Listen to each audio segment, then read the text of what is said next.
तो hello everyone, welcome back to my channel. Students, हमने 11th standard के already 4 chapters को कंप्लीट किया है। आप जाके मेरे चैनल पे विज़िट कर सकते हैं और अपना ढेर सारा प्यार मुझे दे सकते हैं, ठीक है। तो आज से हम लोग चैप्टर नंबर 5 को स्टार्ट करने जा रहे हैं, जो कि स्टेट बोर्ड ऑफ महाराष्ट्र का है। और एक और चीज़ है, आप लोगों का रिजल्ट 2 बजे आने वाला है। उसके लिए all the very best to everyone those who given 12th standard exam, ठीक है। चलो फिर फटाफट स्टार्ट करते हैं। ओके, तो और मैं आपका स्वागत करती हूँ मेरे चैनल पे, जिसका नाम है इंटरेस्टिंग थ्योरी। अब मेरे चैनल को ढेर सारा प्यार और अपने विशेष देते रहें।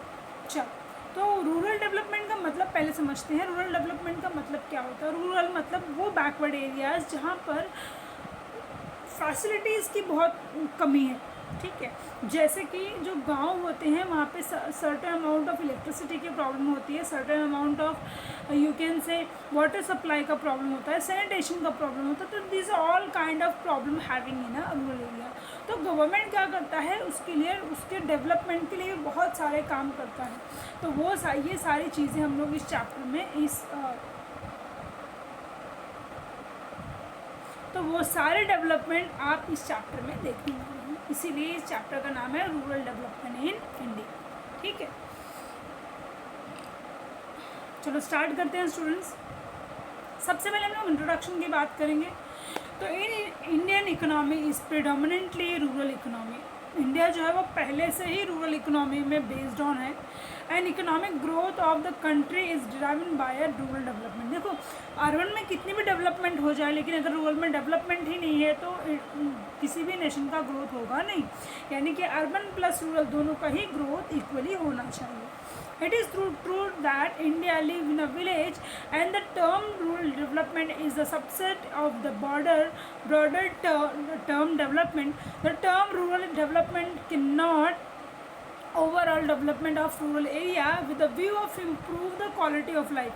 अच्छा, रूरल डेवलपमेंट या अर्बन डेवलपमेंट कैसे दिखेगा? जब लोगों का quality of life, standard of life क्या है, स्टैंडर्ड ऑफ लिविंग जो है वो इंक्रीज होगा। करेक्ट है।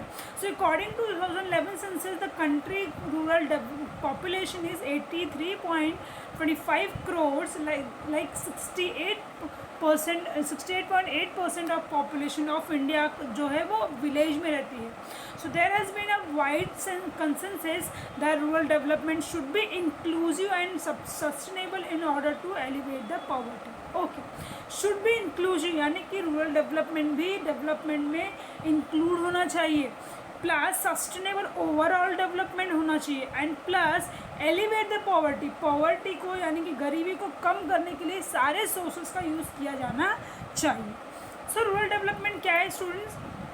The concept of rural development was born in the concept of agriculture, and it remained for a long period of time and agricultural development in India. Okay, तो basically आगे बढ़ते हैं हम लोग। देखो यहाँ पे आपको पिक्चर दिख रहा है जहाँ पे रूरल डेवलपमेंट में 4 चीज़ें दी हुई है। सबसे पहला एग्रीकल्चर है, रूरल विलेज इंडस्ट्री है, सर्विस है और एजुकेशन है। एग्रीकल्चर में क्या देखने मिल रहा है आपको? मैकेनिजेशन है, then high yield seed provide करना फार्मर्स को, then credit and transport service provide कराना, देन मार्केटिंग फैसिलिटी प्रोवाइड करना। ये सारे वेज है जिससे एग्रीकल्चर डेवलप हो सकता है, इम्प्रूव हो सकता है। अगर विलेज इंडस्ट्री की बात करें तो मॉडर्नाइजेशन होना बहुत ज़रूरी है, टेक्निकल ट्रेनिंग मिलना बहुत ज़रूरी है जो वहाँ के एम्प्लॉयज़ हैं, देन मार्केटिंग होना भी बहुत ज़रूरी है। देन सर्विस की अगर बात करें तो हेल्थ सर्विस इंप्रूव होनी चाहिए, फैमिली वेलफेयर प्रोग्राम अच्छे से लोगों को बताया जाना चाहिए, बैंकिंग सेक्टर प्रोवाइड किया जाना चाहिए, एंड कम्युनिकेशन लेवल भी इम्प्रूव होना चाहिए। कम्युनिकेशन मतलब क्या?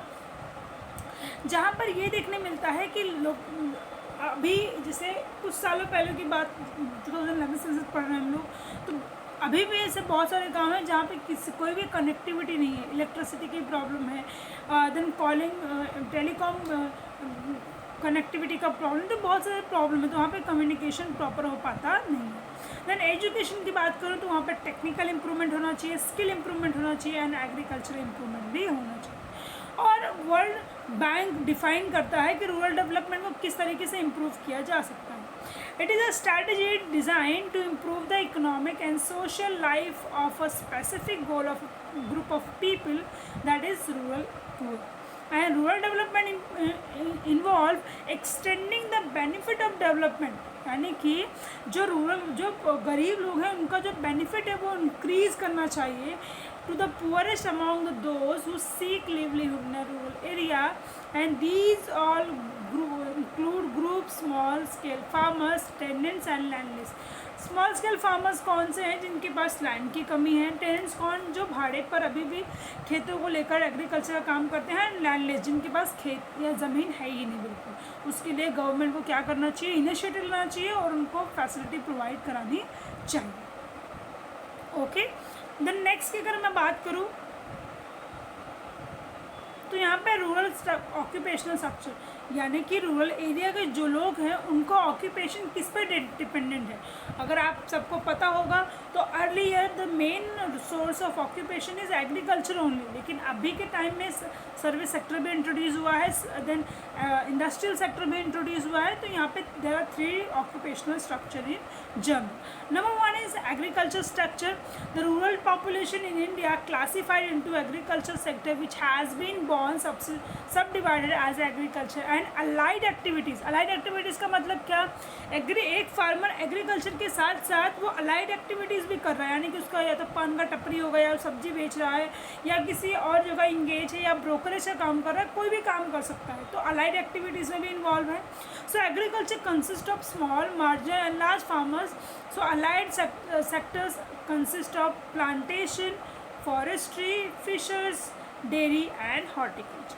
ठीक है, तो अलाइड सेक्टर्स में हमने देखने मिलता है कि एक फार्मर फार्मिंग करने के साथ साथ वो प्लांटेशन का भी काम कर रहा है, प्लांटेशन का भी एग्रीकल्चर कर रहा है, देन फॉरेस्ट्री भी कर रहा है, फिशर्स भी कर रहा है, डेयरी में भी इन्वॉल्वमेंट है उसका, है हॉर्टिकल्चर में भी. खाली वो ग्रेन्स को ही क्रॉप करने का काम कर रहा नहीं. सो industrial sector industrial sector is defined as an economic activities concerned with the processing of raw material, manufacturing of goods in factories. This sector has been classified into 2 small, that is cottage industry and rural industry. देखो students, industrial sector क्या होता है? हमें agriculture sector में raw material मिलता है और उस रॉ मटेरियल को फिनिश्ड गुड में कन्वर्ट करने का काम कौन करता है? इंडस्ट्रियल सेक्टर करता है. इसके ऊपर मैंने एक शॉर्ट्स भी बनाया हुआ है, आप जाकर वहाँ पे चेकआउट कर सकते हैं. मैं सर्विस सेक्टर की बात करूँ तो जो कमोडिटीज़ फिनिश्ड गुड्स में कन्वर्ट हुई है उसको फाइनल कंज्यूमर तक पहुँचाना या सर्विस प्रोवाइड करने का काम वो सर्विस सेक्टर करता है.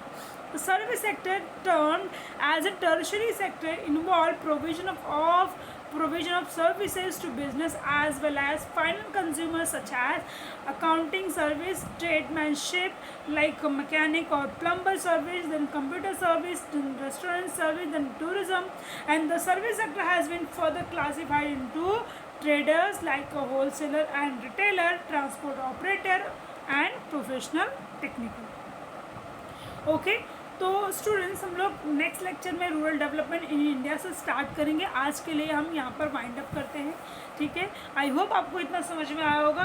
तो नेक्स्ट लेक्चर में हम लोग रूरल डेवलपमेंट इन इंडिया से स्टार्ट करेंगे. Thank you so much everyone. Please do like and subscribe my channel. Thank you.